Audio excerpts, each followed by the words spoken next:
I don't mind. Letting it down easy, but just give it time. I love this. Just wait a while. Another big fish in the pond, no more. You were what the beat did Who not. is this? Am I saying it right? I love this song. Oh my gosh, I didn't know you were a drummer. That was amazing. Ain't it fun? That's the only part I know. Oh,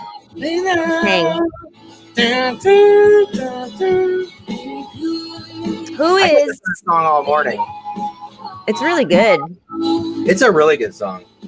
You have done really well so far picking the music for our opening. Can I tell you what a giant compliment that is to me? Really, Sure. that's a huge You have done a compliment. very good job. Thank I'm you. just going to let you be the music picker. Yes, that's all I wanted to Ladies do. and gentlemen, please meet Jessie. She's our music picker. She's our chief music picker.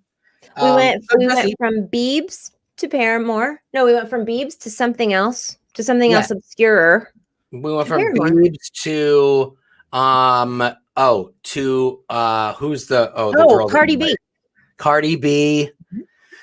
You're all over the map with your musical selection. So I heard that you were not a good girl this weekend. Mhm. You got in a lot of trouble.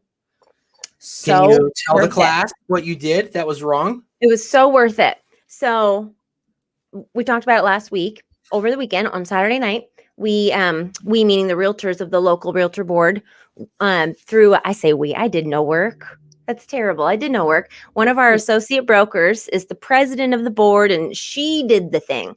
I didn't do anything. I just showed up and partied. And there were about 300 people there. There might have been in my hotel room, because it was thrown in a hotel, maybe 305. I have no idea. Hotel room? Yeah. We party? Wait, hold on. So you had, tell everyone, you had like a fundraising event. Yes. Right? So the realtors, they built a house for Habitat for Humanity. They raised money to build a house for Habitat. That's amazing. Say, if they built a house that night, it would not be standing very well. Nope. Okay, so they raised money to build a house for Habitat for Humanity, and then it was a big ball. Like you went to the ball. Yes. And it's been a while since we've been to the ball. It's been a while since we had balls. It was. Wait, that sounds really good. That does not sound. That does not sound like a morning show topic. Leave the we out of this. I don't know about you, man. So you brought the party to your hotel room? Yes. Have you ever been in the restaurant industry? Like, have you ever worked in a restaurant? I think every realtor, I think that's a prerequisite to becoming an agent. I think to be a bartender. It should be a college course. Definitely. I believe that. My parents were we say industry. My parents were industry folks. I'm an industry folk. Oh, is that what it is? I woke up early. I'm an early riser. And so I slept in and I woke up at 8 and I walked out and I said, who the hell closed last night? Who did this? Who closed? Like you're talking industry. Who was closer? Get them on the phone. It was all right. There were 17 open like White Claws, the delicious beverage, the White Claws that were at least 3/4 full.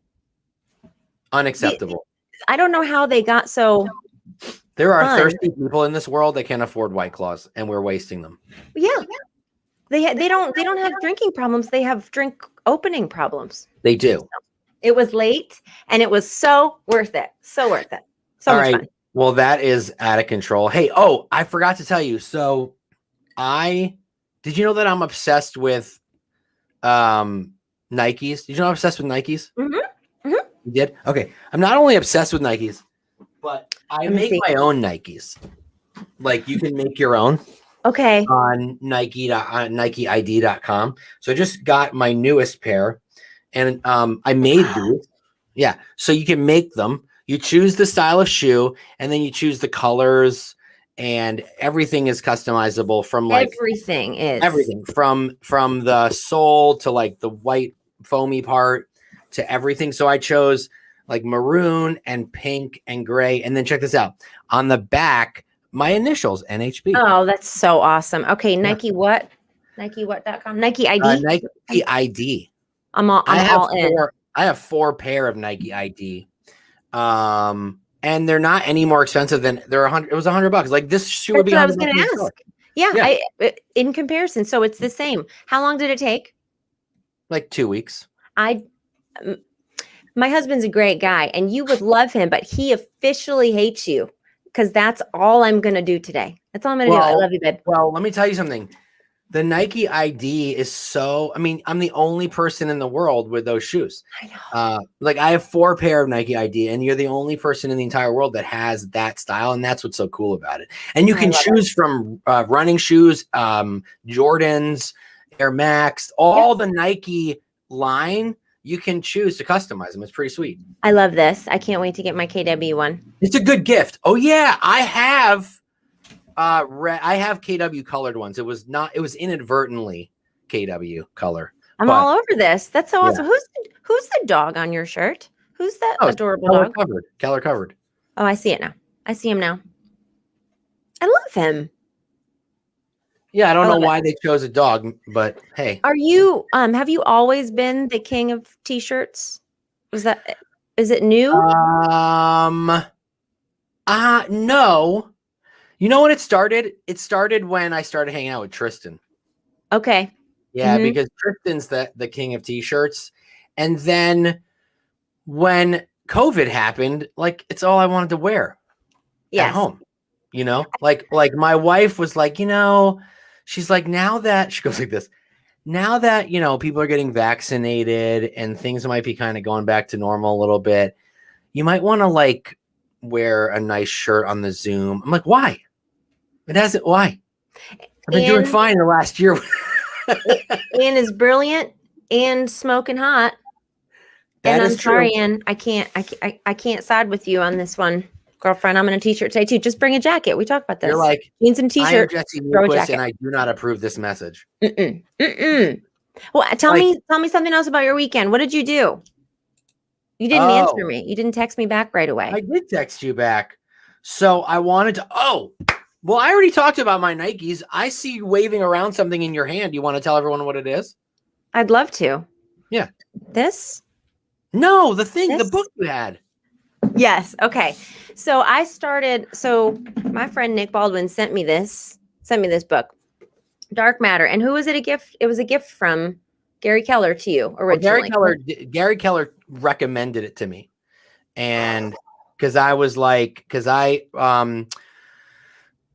emailing him about some books I was reading, and because Ready Player One is one of his favorite books, so I had just finished reading it, and I was like, "Hey, I heard that, you love Ready Player One," and he was like, "Yeah," and he texted me, writing me back and forth, and he's like, "You should read Dark Matter if you love that type of fiction," and I'm like, "Sweet, I'll read it," and it's mind blowing.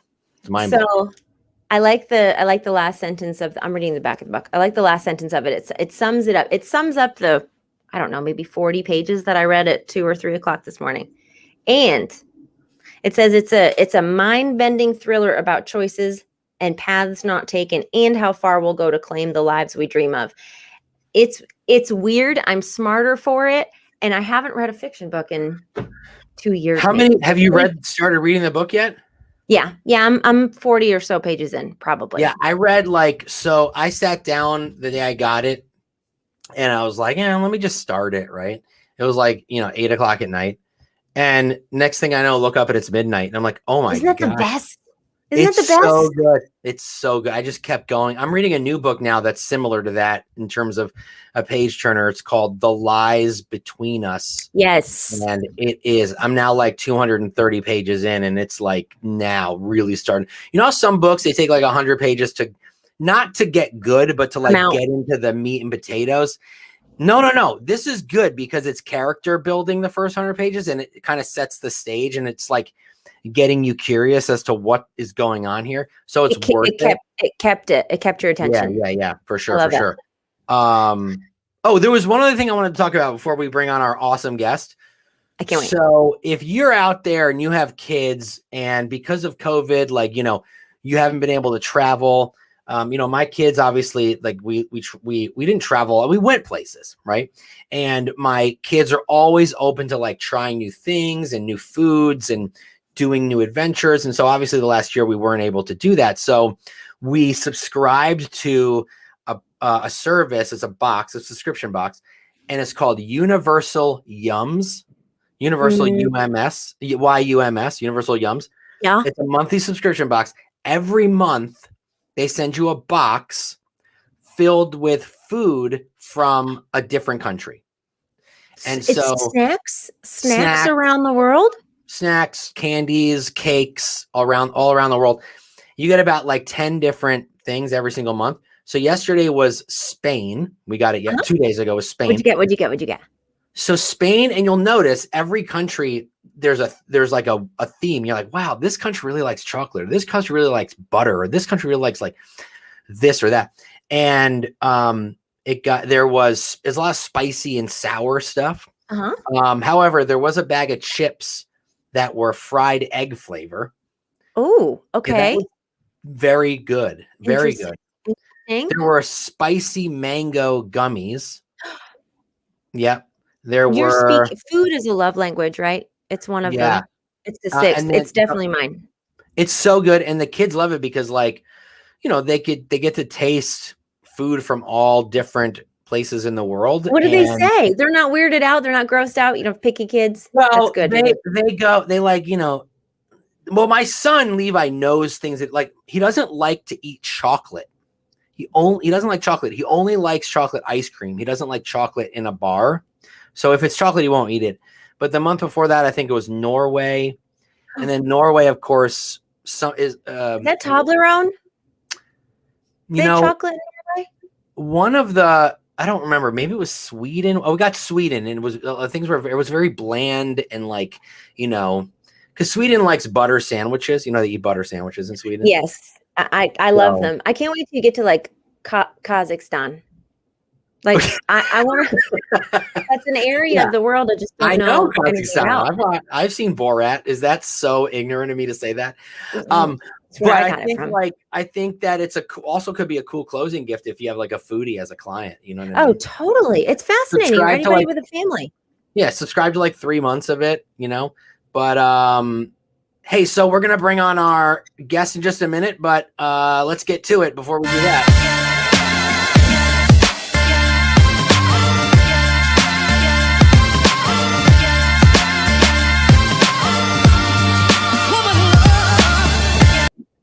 What's going on? So Chris Mays, my friend Chris Mays, Yes. so CEO and owner of Noble Oak Property Group. He is our resident luxury real estate expert. He's an absolute game changer. We've got to be in business together for about 6 years now, correct? Married to his smoking hot wife, Christy, 4 beautiful children that are, well, they're 4 brilliant humans disguised as small children. I'm jealous of his office. I love this man. Chris Mays, hi. Good morning. How are you, Jesse? Good morning, my friend. Good morning. Good morning. It's so good to see you. I dressed up for you. I couldn't be more honored. That is the coolest shirt ever. So, Nick, I don't know if you had a chance to check out any of Chris's marketing, but it's impeccable. I was going to his website and I noticed things look really good, man. How would you describe it? How would you describe your brand, your branding and your brand? We want it to be crisp and professional. We really think of ourselves as consultants, and we're trying to raise the bar on professionalism, and we want our marketing to reflect that. See, can I just say something real quick there? And Jesse, I'm going to let you kind of like take the wheel on this one because you know Chris really well. But I just want to say that I love that you're calling yourself a consultant. I think more agents need to kind of think in that way because we're in a day and age now where like the consumer is perfectly capable of finding their own home. And if you read a lot of the statistics out there from NAR, even from Facebook, the consumer actually prefers to be able to find their own home, and they want the agent to help them through the transaction. That's what the statistics are saying. So let them run wild and find houses that they want to see, and then you be the one to help navigate them. Exactly. I see it as my role to usher them through that process. And you really love real estate. I mean, there are tons of real estate agents. I think I've heard Gary Keller say it a whole bunch of times that eventually didn't really like selling real estate, didn't like that aspect of it. That wasn't his favorite thing, right? So he wanted to level up, and he did so quickly, of course. And you love it. You love the process, because what about it? What about the process is your favorite part? That's true. And yes, I absolutely love the process. And I think the thing I love about it is the personal connection. In a previous work life, I was in business development and software sales. And none of my clients were ever people who I would ever interact with in my community. It was always just a line item on their budget. It wasn't personal. It was completely kind of a sterile transaction for them. And in real estate, I'm getting to touch a piece of their life that's very intimate. This is where my kids are going to sleep. This is where, this is where we're going to bring home our child. This is our biggest investment. And to me, that being a part of that is extremely significant. And I feel like it's a special obligation. Nick, do you want to have your mind blown? Sorry. Oh, no, I'm getting a lot of ahas here real quick. So I just want to say this one aha. The fact that you just said, this is where their kids are going to sleep. Like, honestly, agents out there, I love that, because if you keep that in the back of your mind, right? Like, you need to make sure that this thing goes smooth. You know what I mean? Oh, wow. Yeah, that's great. That's pretty heavy, dude. Dude, that's some heavy stuff right now. So, Chris, I didn't get your permission to share this, so just tell me to be quiet. But Nick, do you want to have your mind blown? Would you share about the TV challenge when that you and Christy took when you first got married? Okay, so this is kind of weird, but cool. So we went through premarital counseling, just to try to work through baggage. What is marriage? What is this about? Why even get married? And it was an amazing time with this amazing couple. And, a lot of it had to do with what does it even mean to be married? What is true love? What can we learn about true love from God's love? It was mind blowing. But toward the end of it, they said, listen, we did something that we challenge you to do. For the first year of your marriage, get rid of a TV. Don't have a television in your house. And instead of, I know, we almost fell on the floor. Instead of investing time in watching shows, spend all that time you would have spent watching TV, investing in your relationship and building a strong foundation. And so, hang out together, play games, whatever, talk, have good, deep conversations. Good. And we did that. How many years ago? How many years you've been married? 20 years. And we felt like we were being tortured for the first few months. It felt just awful. And we felt like we were, coming off of something, having to come down and detox from TV. Uh-huh. And then by the end of a year, we thought, as painful as this was at first, let's keep it going, because we really have had a lot of great conversations we wouldn't have otherwise had. Mm-hmm. And we spent a lot of time together that we would have just tuned out and watched TV instead. And so we kept it going for another year and another year and another year. And even though people think we're nuts, 20 years later, we still don't have a TV. We're not anti-TV. We think it's awesome. There's so many cool shows. We just don't have one. So if Chris, you don't need a TV to watch TV, buddy. That's right. I know there are loopholes. And we do. Full disclosure, we will pull up We'll pull up a laptop. We'll pull up a laptop and project right. TV for fans. Well, you know what I like about that, Chris? You don't have a TV, so pulling up a laptop, that can seem inconvenient. There's plenty of times where I'm like, yes, oh, I gotta get my computer open now, and I won't do it. So that I'm sure you come into come into that, right? Oh yeah, it's awesome. It's Think about what happens to his kids. Picture the faces of these 4 beautiful children when you take them to a movie theater. Well, You're like, this is Disney World. Here's where I'm wondering how you do this, right? Because I remember when, you know, Chris, we're probably around the same age, right? Like I'm in my 40s. I'm assuming you're in your late 30s, right? So no, that was clever. Are we best friends now, Chris? Best friends. Am I your favorite person now? You are my favorite person. I'm 43. I'm 42. Okay, we're almost the same age.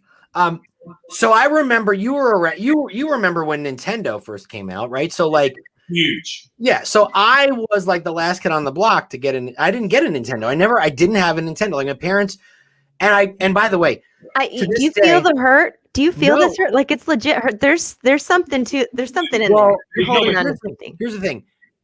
My parents not getting me a Nintendo or getting me an Atari before that was actually kind of a blessing in disguise. Because right now, while once in a while I'll poke around at a video game, I really only have an attention span of like 10 minutes for a video game. But when Nintendo first came out, I was so jealous of my friends who had Nintendo. So like, how do you get around that with your kids? Like they'll go to their friend's house, the friends will have Netflix, Disney Plus, all this stuff. What's the conversation you have? You know what? That is, I think we've been so firm about it that they just know it's not a thing. Like it's not happening. Okay. And I think too, we really haven't had that much pushback because we kind of determined to make like our family time, our time together so fun that they wouldn't feel like they were missing out. And so we sing, we dance. I mean, we got the piano going, we got music played really loud. And wait a minute, are you the Von Trapp family? You're the Von Trapp family, aren't you? I'm a wannabe Von Trapp. We like imagine the Von Trapp family, but like with very little musical ability. But like you think they can do it. The Von Trapp family on America's Got Talent, and they all get buzzed. Right. That's right. That's us. Now you understand what our house is like. That's so fun. So that's cool, dude. So what was it like when? So have any of the kids ever? And don't call them out publicly if you don't want to. But have any of the kids ever like snuck a phone? And they're watching Netflix, and you're like, "Oh man!" Like, did that ever? I can't picture any of the Maze kids doing this because they're perfect human beings. If they have, I don't know yet. Okay, all right, got it. You know, my 5-year-old wants to be a YouTuber when he grows up. So cool. I'm on it now. There's a lot of money in that, apparently. Right? If I had been into video games 20 years ago, I'd be a millionaire right now.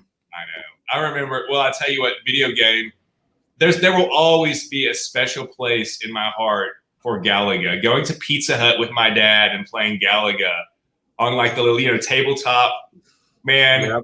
Okay, I don't know that game. I don't know this game. It's the best, pretty much. Galaga. Okay. You just shoot little space invaders. Okay, gotcha. It's like bing, bing, bing. I got that. Awesome. I played Smurfs on Atari, and then all right. So, yeah, I'm digging this. So, you don't have a TV. That's incredible, dude. Because, you know, that would mean that you and your family have to actually talk to each other face to face. Totally. So our families know each other, and when Chris and I get to meet together, time flies always because, well, I feel like we're having a conversation, but really I'm just talking, and he's just going, Jesse, that's awesome. You're great. Yes, compliment machine. So you are a consummate professional machine gun of compliments. That's you. That's what you do. And so if Chris could talk all day long, would you agree? If you could just meet people and talk all day long, that's your dream job. It's kind of what you're doing. I love people. I know it's so cheap to say that. Like everybody's like, oh, I just love people. You know, God's changed me in a lot of ways the past 20 years. And one of the things he's done in me is grow in me a love for people. You know, there are multiple times when I feel like I've been walking through like a shopping center or an airport, and I have this moment of sadness because I realize I'll never be able to meet these people. And I just kind of want to sit down with each one for 5 minutes. And, you know, people are beautiful. People are all the different cultures and races and languages. People are amazing. You know, I see I see God's love and God's creativity and all the variation in people around the world, and it just blows my mind. I want to know them. I want to go to all those places. I want to hug them all. I'm not going to go up and hug strangers, obviously. You're that guy. Don't be that guy. Yeah, that would be bad. That would be weird. Not well received. But I feel like getting to be a real estate professional gives me the opportunity to at least a few of the people in the world, the ones that God brings across my path to help them buy or sell. I get to sit down with them and make a difference in their life.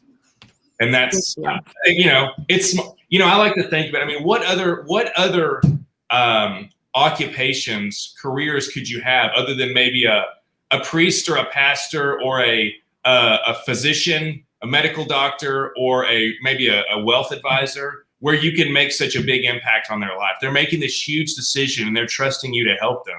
And I think that's really special. I can't think of one. I honestly can't think of one that acts at the same level or capacity as real estate does. I don't know. It's awesome. I think right now though, Chris, like this is something that you need to speak much louder about, because there's so much dislike of people out there right now in terms of race, religion, where they come from, whether they're a citizen or not a citizen, or their parents came here and then they were born here. And there's so much. Yeah. And I truly believe that if you are anti something or anti someone because they have different beliefs than you or they look different than you, it just comes down to a lack of understanding about who that person is and where they come from. That's it. If you're against something, it's because you don't understand it. Mm-hmm. And so I think what you're saying is really important right now, and you need to scream that a little bit louder. If you went up to someone at an airport who was different than you in terms of how they looked or where they were coming from and gave them a hug right now in the temperature of this country, you would get a hug back and it would be very tight. Yeah. People are craving it. 100%. They're craving them some Chris Mays. Yeah. Really? I will reference this conversation when I'm in handcuffs. I'm like, Jesse said. They were craving me. They craved me. I can picture it. I can't picture it. So, Chris, do you recall that I still believe this, that I manifested you into the real estate business, like physically. I concentrated on it and I made it happen. Do you remember this? Well, I remember.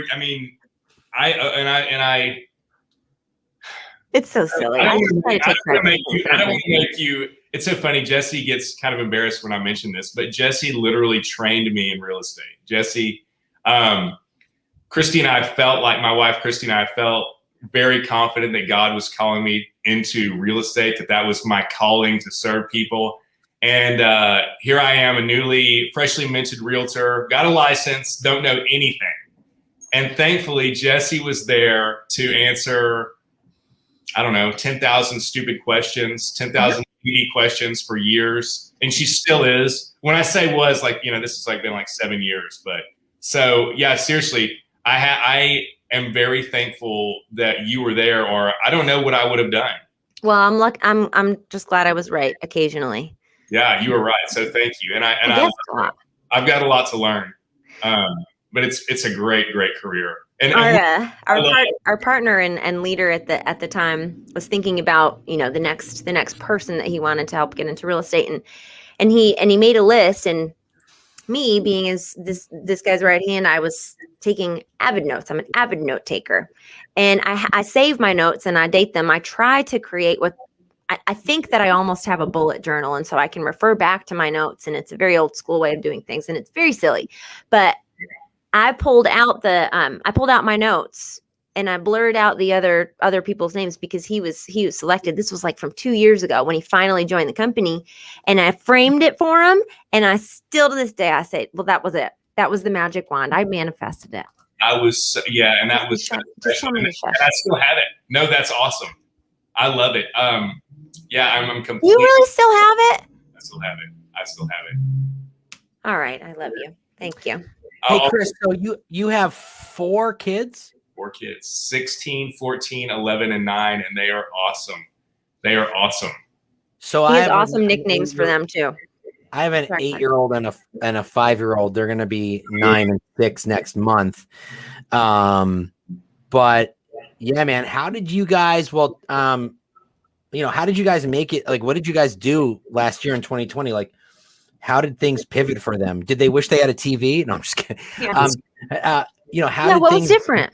You know, Yeah, we- what did- oh, you know what? So for us, it was pretty normal. Most things were normal. Let me think. Some of the Christy homeschools the kids, and so that piece was normal. Some of their classes that they do take on location, especially the Right. older kids, they became Zoom classes. So that was kind of a bummer not to have that. But the other stuff, our sons compete in triathlon, and like since that's outside, they continued with all their training. Sure. But it was awesome. One thing we did that was helpful, and again, this is God's mercy and timing.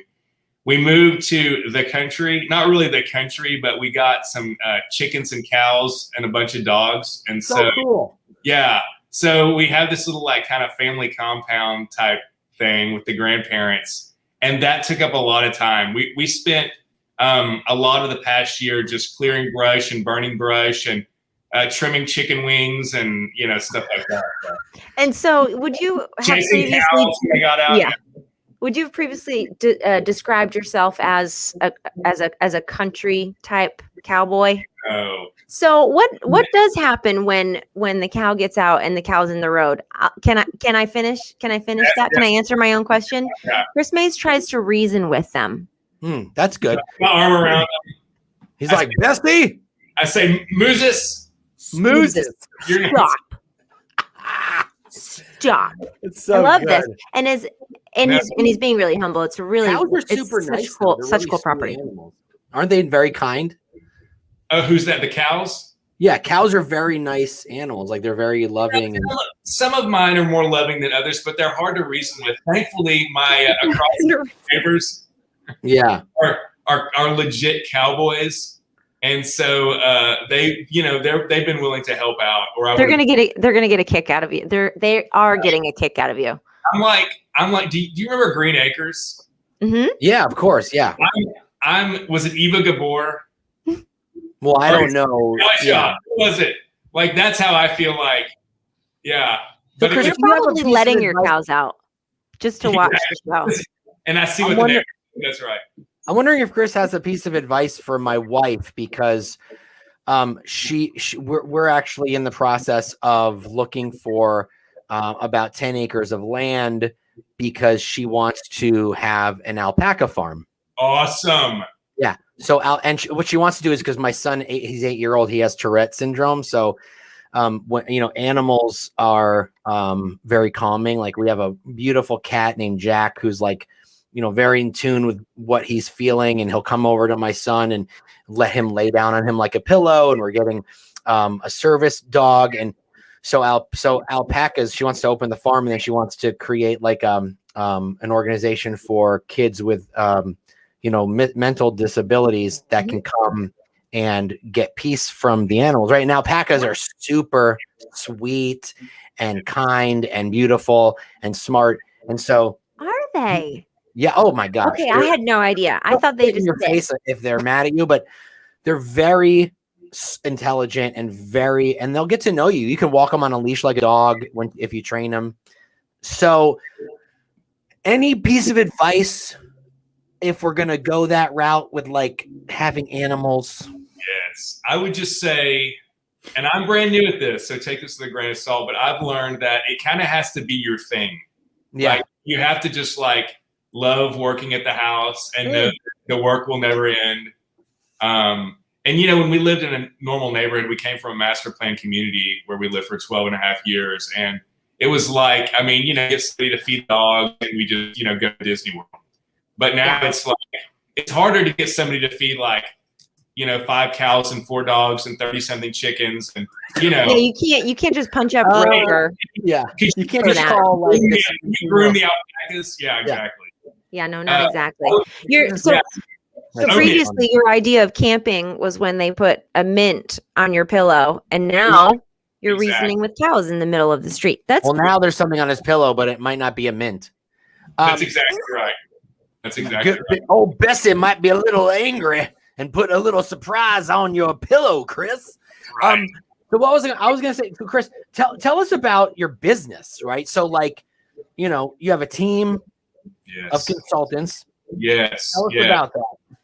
Yeah. So I work with a small team. We're not trying to be huge. We're trying to find the right fits, the right people. And we have I've got some wonderful colleagues who all bring some amazing things to the table. Everything from living internationally to, the MBA, running a not-for-profit to, one of my colleagues ran a Williams-Sonoma for years and was a long-haul flight attendant for years. We got people, another school counselor, multi-year school counselor. These are all people who bring a lot of love for people and a lot of kind of business acumen to the table. So we're not. Do you mind if I rant? Is it okay if I rant for a second? I'm gonna mute myself for a bit so you can rant. Thank you. Our industry has been defaced by hobby realtors. Oh, hobbied. Our industry has been negatively affected by hobbyists, by part-time realtors who they get into the business, to flip a house, or to sell their sister's house. And the general public doesn't know the difference in that person and the full-time professional real estate consultant who is doing this day in and day out. And they make us look bad. And in a period of time when we're fighting for commissions, when we have all these pressures from Zillow and this and that coming in, it is incumbent upon us as real estate professionals to be experts, to bring to the table a level of service that people are going to see and they're going to recognize as something valuable. So I don't know if there needs to be some sort of reform, and that needs to be a different sort of license. If, you're only doing this many deals or this little volume, that needs to be a different sort of category or a different title almost, because, I think they've harmed the industry. No, who you are in business with, it matters. I want to comment on that real quick because I think a lot of people feel that way. Here's why that won't happen. It's because if that were the case, our association, NAR, would have to charge a different amount for a membership fee, and therefore they would lose money. It's all about money. All about money. So and I agree with you, Chris, in that, you have, and by the way, I've worked with part-time agents who you would never guess were part-time, right? Like right. And so, and this this isn't a blanket statement for all part-timers. Like, and then I've worked with part-timers who are like, oh, can you meet the inspector to pick up the radon canister because I'm at my day job? What? No, I will not. Exactly. The fact that you have another job has nothing to do with me or this transaction. Or like one of my favorite things on one side of the vehicle, it says, Keller Williams Realty, real estate professional, or a different company. And then on the other side, it's like, I don't want to name any other MLMs, but like this product they're selling and this product they're selling and that product they're selling. And I'm seeing the car and I'm turning the other direction. Yeah. I'm going to go that way. Exactly. It's like a kind of a pots and pans wagon from medieval England. Yeah. Like, so for me, when I got into real estate, I was bartending. I always wanted to be a bartender. Yeah. And by the way, it's fun, right? Fun. Like, there's a point in your life when, you turn 27, and So then, yes, going to work at 4 p.m. and getting home at 4 p.m, and then rinse and repeat is getting old, right? And then my beautiful now wife walks into my bar, and she's the most amazing that's how y'all met? I've ever seen in my life. And I'm like, she goes, well, if you have plans to be with me for the long term, like, nothing wrong with being a bartender. She's like, I just don't want to marry one. And I'm like, fine, I'll get my real estate license, join my mom's team. I like quadrupled my income in the over the next 12 months. But the point is, like, I quit being a bartender the day I made my first commission of $7,000. Oh, Because that would have taken me probably 2 months. And so I knew I had a 2-month cushion to get another house under contract. mhm. And so sometimes, and every time I have made one move to the next, I have never had a safety net. Because if you have a safety net, you're just gonna know it's there and you're gonna fall onto it. Mhm. Mhm. So we were just hanging out with this gal too. I have a point to this. I'm not just talking about me. I just have a point to this.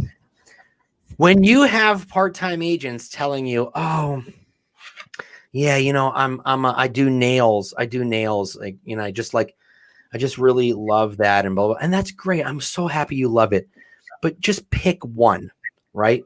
And think about if you just jumped headfirst into real estate because you love that too, you wouldn't have to like wonder. You wouldn't have to live in that way, right? Like, Mhm. you know, in some areas, like in New Jersey, where I'm from originally, average price point 800,000. Like, you only need to sell like 5 or 6 houses to make like high 6 figures. It is really simple. It is very, very simple. And we were hanging out with a gal this weekend that she was a bartender at Applebee's. And it wasn't until she was making about $350,000 a year consistently that she decided to quit. And when she quit, she just replaced herself with her husband or fiance at the time. So that was her lead generation source. Like, she couldn't give it up. That's how she sold houses. And Yeah. she'll be with us soon. So I just want to make sure people understand, though. I mean, that's amazing. You can be a part-time agent, but when you're doing a deal with someone, that doesn't matter. You're full-time. Mhm. Don't put your other job on the other agent as to the reason why you cannot. And if you don't have the support at your brokerage for being a part-time agent, go to a brokerage that will give you that support, so you know that there's someone who can help you do that if in case you can't. Yeah. I'm sorry. I can't. I'm at work right now at Applebee's. Well, I'm at work right now in real estate as well. Yeah, that's weird. That's just weird. So anyway. So So, Nick, Chris, tell me. Wait, Chris, Go are ahead. you done with the rant? You want to keep going?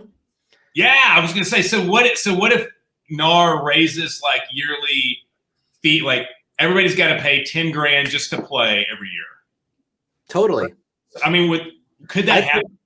The problem right now, there are more realtors than there are homes for sale. That's a problem, right? Isn't that And so that's crazy? why you have agents who are having their worst year or their best year. You don't see anything in between.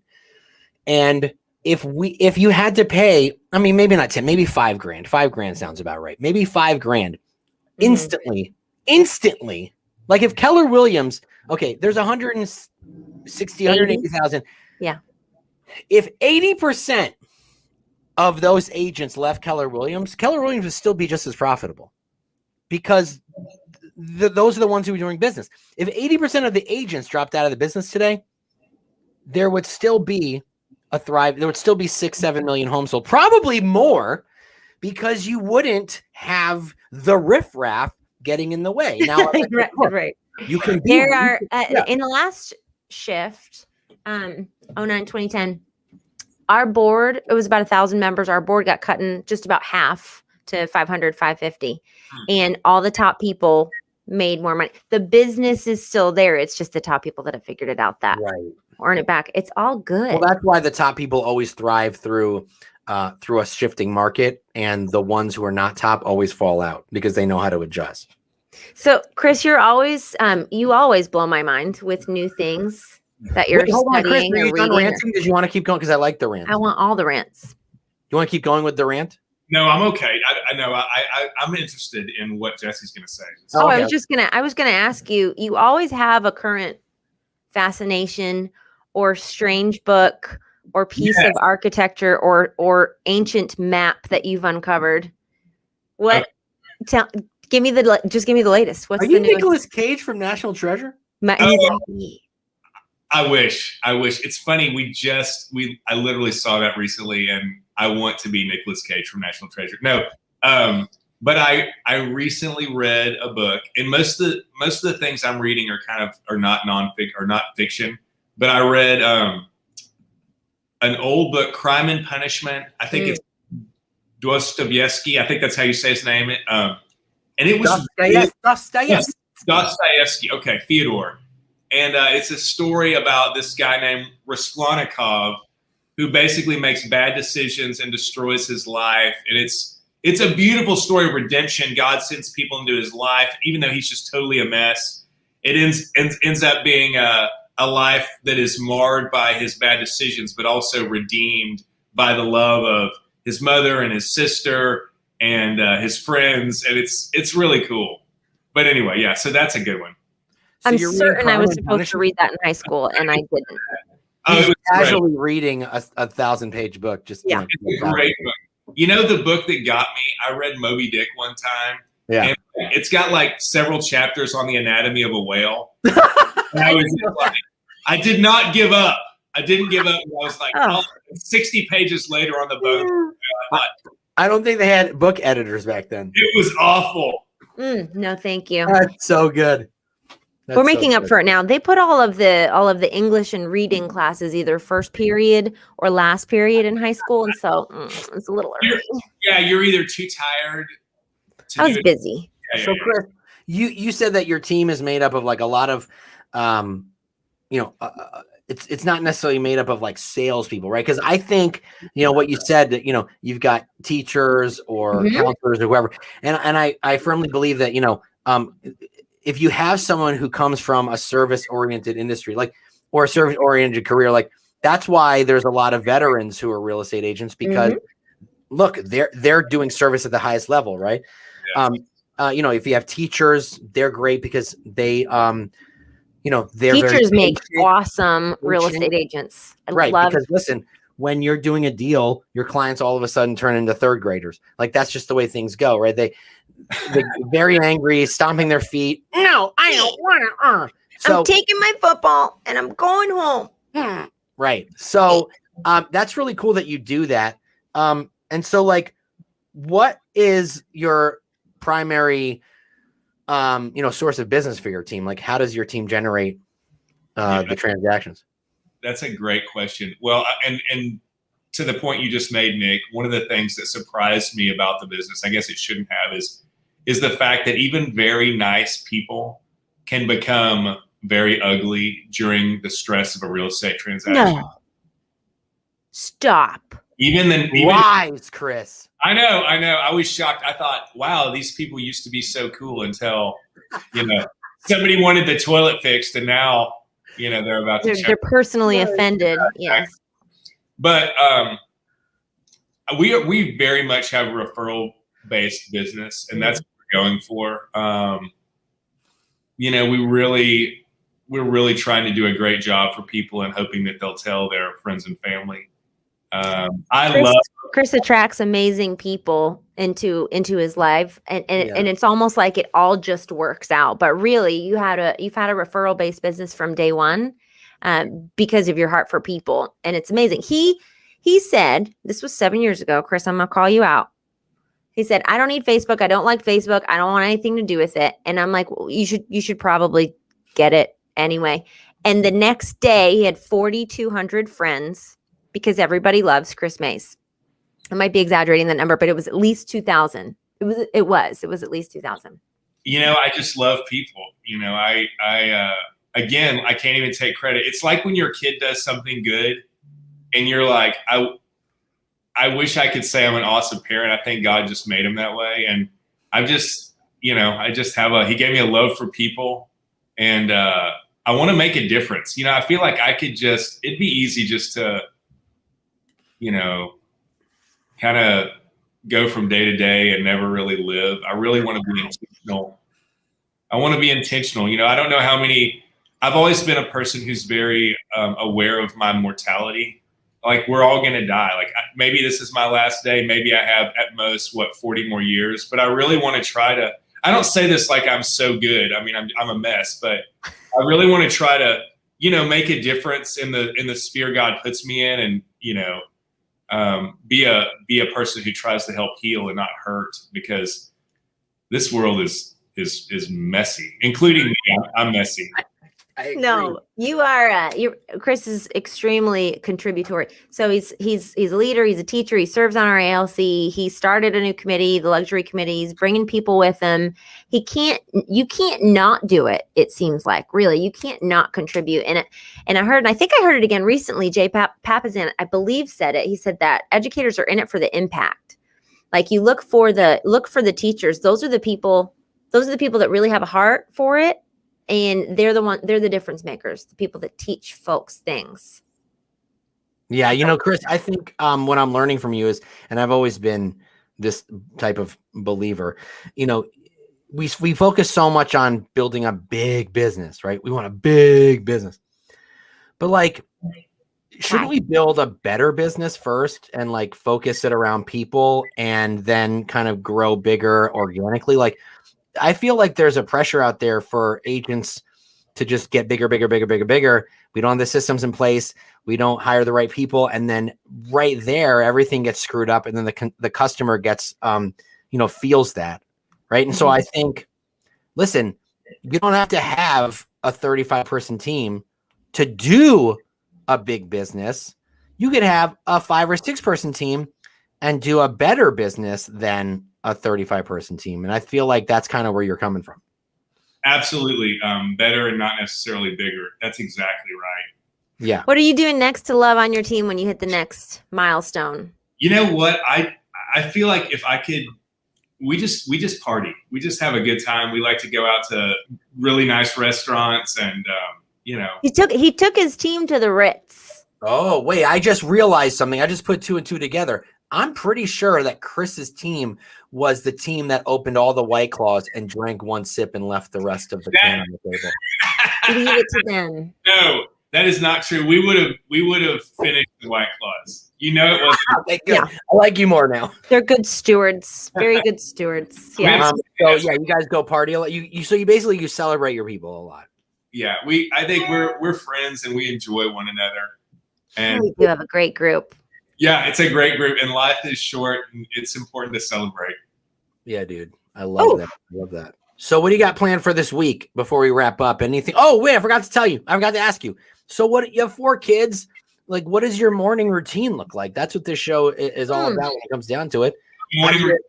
When I'm on, okay, so full disclosure, and Jesse already knows this about me, I struggle with discipline. I'm a mess. But so on my calendar, it's like, and this happens sometimes, it's like 6 to 6:30, pray and read the Bible, 6:30 to 7, workout, 7 to it's like a brief work. It's a baby workout, It's not like, I'm not like blood flowing. Yeah, it's like I'm not really fit. It's like, yeah, blood flowing. Shower, breakfast, try to be in the office by 8:30 and like doing something. Because when I don't do that, inevitably the chickens get out or the cows over at the neighbors, and all of a sudden it's noon and I've missed calls, and for me it's like I've got to get going fast or it all falls apart. And Now, it's noon and I'm like, why am I in my jammy pants? yeah. Like when you say the chickens get out, you actually mean the chickens, not your kids. Uh-huh. Literally. Yeah. I heard that having 4 children is like having 3 children and swimming with them. And then all of a sudden they all forget how to swim and start drowning. And then someone hands you a baby. That's exactly right. Yeah, that's exactly. And that's why we made sure. So our oldest has become a lifeguard. So now we can. Wow. Perfect. That's right. See? I love it. That's I so love good. I love leveraging children. That's exactly right. We love them like, guys, hey, listen, this is crazy. We're all going to have to pitch in or this is going to blow up. By the way, can I just say thank you for being very honest about your morning routine? Because I have a problem with people who just have the most perfect morning and they have like 5 kids, right? And I'm like, I don't understand how that's possible, right? Like people go, what's your morning routine? I'm like, whatever my kids end up doing is my morning routine. Like I would love to wake up and have peace and quiet in the house, but my kids wake up before me, and if I wake up before them, they hear me. So there's no chance of that happening, right? And Daddy, can I have this? Daddy, it's just not possible, dude. So you just kind of work with what you're given, and that's okay. And I think that a lot of people, Chris, feel, especially in leadership positions, feel like if they don't tell you that they have a perfect morning, you're going to look down upon them, you know? But I think, can we not judge each other's mornings? That's weird. Yeah. Like, it's okay to like not have the most perfect. I have a nightmare of morning every morning. You know what I mean? My husband got some great advice from years and years ago from a headhunter, from a recruiter. He was interviewing with with smaller banks. Husband's a commercial lender. You know that, Chris. And so he was interviewing with like the presidents of banks, and he met several billionaires, right? And so he had some nerves and some anxiety about that. This was 15 or so years ago. And the headhunter said, all right, listen, Fuzz, I guarantee you that guy, the Mr. President of the bank guy, woke up this morning, he stepped on his own dirty underwear, he ran out of his favorite cold rolled oats or whatever, and he had to have his kids fruity, sugary O's. And then, you know, he might have gotten a flat tire that he's been ignoring for a while, and then he showed up to work. Like, everybody steps on their own dirty underwear except me, because I'm perfect. That would be gross and weird. I appreciate that. Yeah, you know, the permission to not be perfect. Yeah, and it's funny because in my mind, and this is just an insecurity, good leaders are on the ball. They're like, they fought in World War II. They get up at 4 a.m. and they like, you know, whittle a chair from a block of wood, and then they're like in the office leading a meeting by 8 sharp. And they're never there. You know, they're always in their chair 10 minutes early. And I could feel insecure, like, I'm not a good leader. I'm not good at that. But I can still be a good leader. Yeah. You know, my kid threw up and my chickens got out. And so I wasn't here as early as I wanted. But that's I hear you, man. You can't argue with that excuse. Well, Chris, this has been awesome. We got to run. If anyone wants I love you, brother. with you, like, they have a question for you, how can they reach you? Oh, yeah. Anybody can reach out to me anytime. We're all in this together. There's enough business for everybody. Let's collaborate. Feel free to call me, 940-230-5569, or Chris at NobleOakRealEstate.com. That's a sweet shirt. I hope that someone sends me one. Jesse knows how to send me t-shirts. You'd be an honorary Oakette. Oh, I love it. All right, everyone, have an awesome day. We'll see you Wednesday. Thanks, guys. Thank you, Chris.